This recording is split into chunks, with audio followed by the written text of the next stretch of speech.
स्वागत है आप सबका हमारी फिजिक्स क्लास के अंदर। पिछले क्लास में हमने देखा था बैंकिंग ऑफ रोड के बारे में। ठीक है, with friction, without friction, friction और स्पीड लिमिट्स हमने देख लिए थे। आज के इस क्लास में हम देखेंगे कोनिकल पेंडुलम के बारे में। कोनिकल पेंडुलम का एक्सप्रेशन उसका टाइम पीरियड क्या होगा, उसका फ्रीक्वेंसी क्या होगा, ये देखेंगे। उससे पहले हमें पता होना चाहिए कि पेंडुलम क्या होता है। राइट, सो आइए देखते हैं पेंडुलम के बारे में।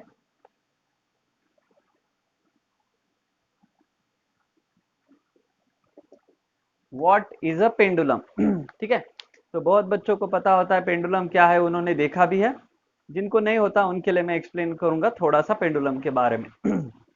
तो pendulum is basically when a heavy metallic sphere, when a heavy metallic sphere of point mass, point size छोटा सा लेकिन heavy metallic sphere, when it is attached to a inextensible spring, जिसको हम रस्सी बोलते हैं, धागा बोलते हैं। ऐसे धागे को एक हेवी मेटालिक स्पीयर को अटैच कर दिया और उस धागे को अगर एक रिजिड सपोर्ट से अटैच कर दिया तो ये हो गया हमारा pendulum. So it will look like this.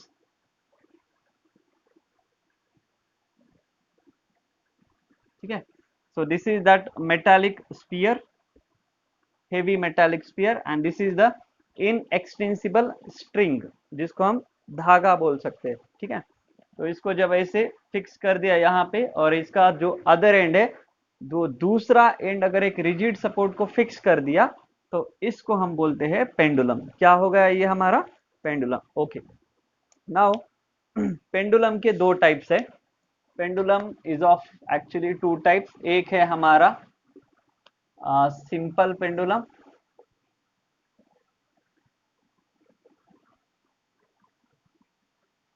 और दूसरा जो इस क्लास के अंदर हम डिस्कस करने वाले हैं वो है कोनिकल पेंडुलम। तो ये दोनों के बीच में डिफरेंस क्या है, दोनों में फर्क क्या है, राइट। तो सिंपल पेंडुलम कब होता है, कब बोलते हैं? तो when this pendulum is oscillating in a single vertical plane, एक ही वर्टिकल प्लेन के अंदर वो क्या कर रहा है, ऑसिलेट कर रहा है। ऑसिलेट का मतलब होता है to and fro motion, right. तो जो आपने लेट्स से जो कुछ वॉचेस आती है वॉल के ऊपर, जिसको हम फिक्स करते हैं, तो उन वॉचेस के अंदर ये पेंडुलम होता है।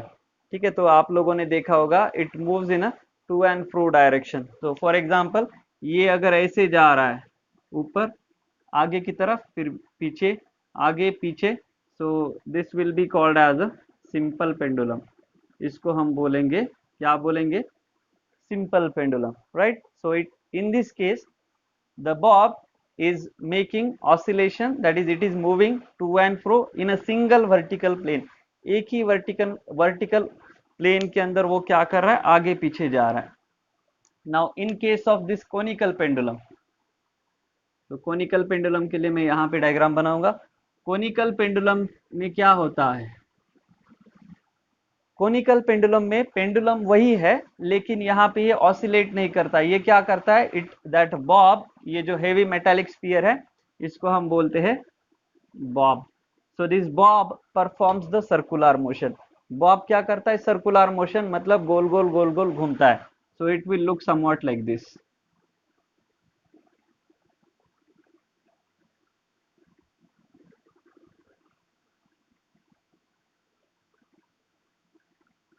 सॉरी,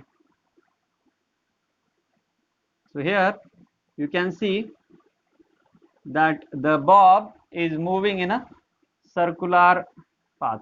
जो बॉब है वो बॉब ऐसे गोल गोल गोल गोल गोल गोल घूमता है। अगर आप इसको नीचे से देखोगे तो आपको ये ऐसे दिखेगा, गोल गोल गोल गोल, right. So the bob is performing the circular motion, and जो इसका जो स्ट्रिंग होता है, धागा होता है जिसको हम बोलते हैं, तो ये जो स्ट्रिंग है, दैट स्ट्रिंग फॉर्म्स अ कोन। क्या बनाता है, ये कोन जैसा शेप बनाती है, समवॉट लाइक दिस। यहाँ से भी आप यहाँ पे अगर पोजीशन देखोगे तो ये यहाँ पे क्या बन गया है, कोन जैसे बन गया। So therefore this pendulum is called as a conical pendulum.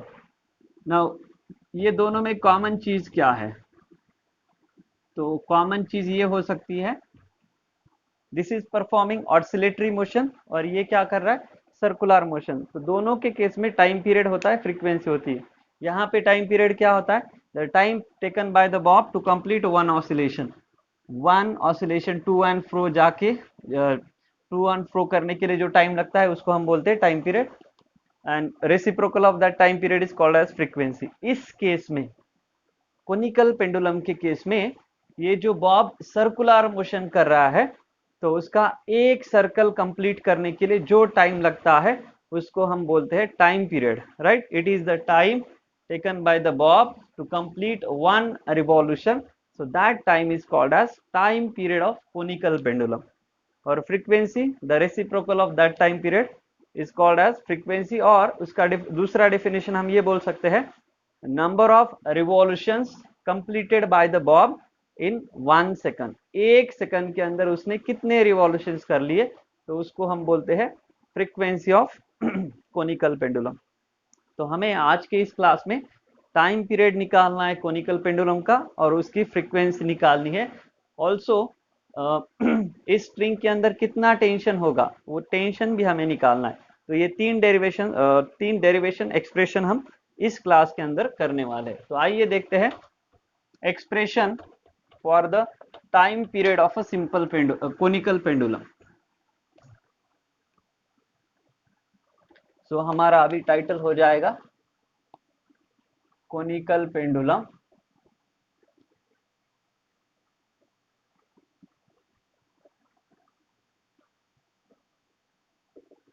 ठीक है। सो सबसे पहले हम क्या करेंगे, इसका डायग्राम बनाएंगे। So let's start with the diagram. Diagram actually हमने अभी बना दी थी, वापस से एक बार इसको। This is your Bob. So the bob is performing circular motion. क्या कर रहा है, सर्कुलर मोशन कर रहा है। कौन से वाले सर्कल में, इन दिस सर्कल। ठीक है। तो यहाँ से ये डिस्टेंस, सेंटर से अगर इसका ये डिस्टेंस निकालेंगे तो this distance will be the radius of the circular path. ठीक है। और ये जो एंगल जो हमारा स्ट्रिंग बना रही है वर्टिकल के साथ, so that angle is theta here. ठीक है। And this is your rigid support, यहाँ पे उसको फिक्स कर दिया है। नाउ इसका जो मास है, that mass of the Bob, m is what, m is the mass of bob। Bob का मास है। सो इस केस के अंदर यहाँ पे r is what, radius of circular path. ठीक है। तो इस केस के अंदर theta is the angle made by this string with the vertical. वो आपको पता है तो वो मैं यहाँ पे नहीं लिखूंगा। नाउ इस केस के अंदर हमें देखने इसके ऊपर कौन से फोर्सेस एक्ट हो रहे हैं। ठीक है। तो सबसे पहले weight always acts in the downward direction, तो नीचे की तरफ इसका वेट एक्ट करेगा mg। ठीक है। और ये जो टेंशन है, it is acting along the string. String के अंदर टेंशन है, उसी के कारण ये गोल गोल घूम रहा है। तो मैं यहाँ पे लिख दूंगा T not is the tension in the string. T not क्या है बेटा, T not is the tension in the string. इस स्ट्रिंग के अंदर कितना टेंशन है तो वो कितना है, T नॉट। तो यहाँ पे मैं इसको लिखूंगा T नॉट। बच्चों ये वर्टिकल के साथ अभी हमें इसका कंपोनेंट निकालना है। If this angle is theta तो ये वाला भी एंगल क्या होता है, theta. So this will B how much, if this is T0 तो इसको हम लिखेंगे T0 cos थीटा। ठीक है। तो ये आ गया आपका T0 cos थीटा, राइट। अगर ये T0 cos थीटा है तो ये वाला हो जाएगा what, this will become the T0 sin theta. ठीक है। मैं बॉब का अलग से डायग्राम यहाँ पे बना दूंगा। तो इस तरफ एक्ट हो रहा है T0 sin थीटा, नीचे की तरफ एक्ट कर रहा है mg, और ऊपर की तरफ क्या एक्ट कर रहा है, T0 cos theta. And if you want you can show this is T0। ठीक है। This angle is theta. So in this way you have shown the forces. सारे फोर्सेस आपने इसके अंदर दिखा दिए। अब क्या करेंगे, ये फोर्सेस एक दूसरे को कैसे बैलेंस करने, बस इतना ही है। इसके बाद आपको ऑटोमेटिकली एंगुलर फ्रीक्वेंसी और time period and then frequency का एक्सप्रेशन मिल जाएगा। तो आइए देखते हैं। Here here T0 cos theta is balancing mg, so I can write mg is equal to T0 cos theta, right. ये दोनों एक दूसरे को बैलेंस कर रहे हैं और ये जो T0 sin थीटा है इसके कारण ये बॉब सर्कुलर मोशन परफॉर्म करेगा। So this Bob is performing circular motion because of this T0 sin theta. इसका मतलब क्या है? This T0 sin theta provides the necessary centripetal force. So I can write here mr omega square. What is m r omega square? It is my centripetal force. So centripetal force is provided by the this T0 sin theta. ठीक है, T0 या फिर T0 sin theta is providing the necessary centripetal force. So this is my equation 1 और ये है मेरा equation 2. Now dividing, let's say equation 2 by 1.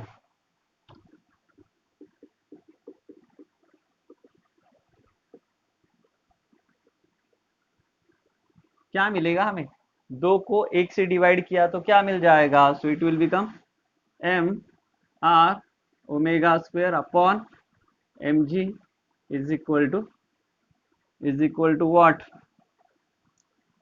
T0 sin theta divided by T0 cos theta. ठीक है बच्चों, यहाँ पे r क्या है? r is the radius of circular path and omega is, I am putting it here, omega is the angular velocity.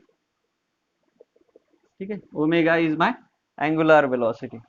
So क्या होता है? m, this m will get cancel, r omega square by g is equal to sin theta upon cos theta. इसको ऐसे ही रखेंगे, right. Now one more thing, इस r को मुझे किसके टर्म्स में लिखना है? l के टर्म्स में। l is the length of the string, ये जो पूरा है वो इसका लेंथ है। तो मैं इसका अलग से एक डायग्राम बनाऊंगा यहाँ पे। so if I put one more diagram here, so this is my l, तो ये क्या है? ये हो जाएगा, this angle is theta, it will become l cos theta, और ये जो होगा विच इज r, तो r will be equal to l sin theta because this angle is 90, ये एंगल कितना है? थीटा। सो आई होप आपको ये समझ में आ गया होगा। ये होगा this side will be l cos theta and opposite side will be l sin theta. So instead of r की जगह पे हम क्या लिख सकते हैं? We can write l sin theta. So I am putting it l sin theta omega square by g is equal to sine theta divided by cos theta. ठीक है, so sine theta again sine theta will get cancel, और बाकी क्या है तो हमें अभी इसको सिंप्लीफाई करना है। आई थिंक डायग्राम और यहाँ का ये जो पार्ट है इसका हमारा काम हो गया है, तो इसको मैं थोड़ा सा क्लीन करूंगा। So pay attention.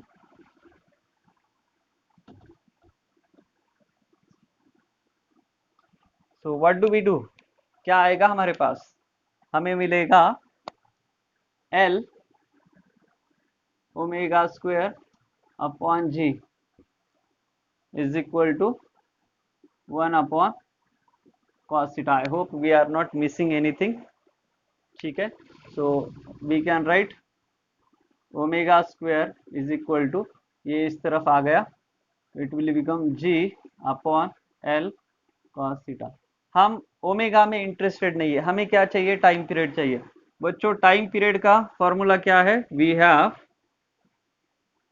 What do we have? We have omega angular velocity is equal to 2 pi by T. So therefore ये वैल्यू यहाँ पे पुट करेंगे, 2 पाई अपॉन टी का whole square is equal to g upon l cos theta. ठीक है, so इसको simplify करेंगे अभी। So it will become 4 pi square, ये अंदर स्क्वायर कर लिया, divided by T square is equal to क्या आ जाएगा बच्चों? It will be equal to g upon l cos theta. तो इसको अगर सिंप्लीफाई किया और फर्दर तो we can write T square उस तरफ शिफ्ट करके it will become 4 pi square ये इस तरफ गया, ये इस तरफ गया, l cos theta divided by g. ठीक है, तो therefore T will be equal to 2 pi under root l cos theta by g. So this is the expression for the time period. Time period of what? Simple pendulum. बच्चों यहाँ पे confusion नहीं करने का है. Capital T we are using for the time period. T is for the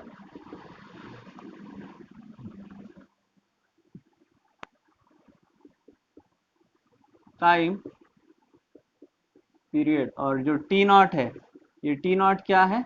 T naught is the tension in the string. ठीक है, now frequency का फार्मूला क्या है? Frequency n is equal to 1/t। So therefore n will be equal to क्या आ जाएगा? It will become 1 upon 2 pi under root g upon l cos theta. ठीक है, इसका रेसिप्रोकल तो सारे ऊपर के टर्म नीचे और नीचे के टर्म क्या कर दिए हमने ऊपर। So this will be your frequency of revolution, किसका? कोनिकल पेंडुलम का। राइट, नाउ लास्टली अगर आपको क्या निकालना है? टेंशन निकालना है। तो tension you can calculate from this formula. How? Let me tell you. So हमने लिखा है m, r की जगह पे क्या लिख सकते हैं अपन? r इज इक्वल टू, मैंने आपको बताया था r is equal to l sine theta. तो यहाँ पे लिखेंगे l sine theta omega square is equal to T naught sine theta. So therefore T naught will be equal to m l sine theta जो है वो cancel हो जाएगा। So m l omega square. So this will be the tension in the string, right? So when the bob is performing horizontal circular motion, तो उस time पे this will be the tension. This formula will be the time period of that conical pendulum, and this is the frequency of the conical pendulum. That's it. Thank you so much. अगले class में हम देखेंगे vertical circular motion. So thank you so much.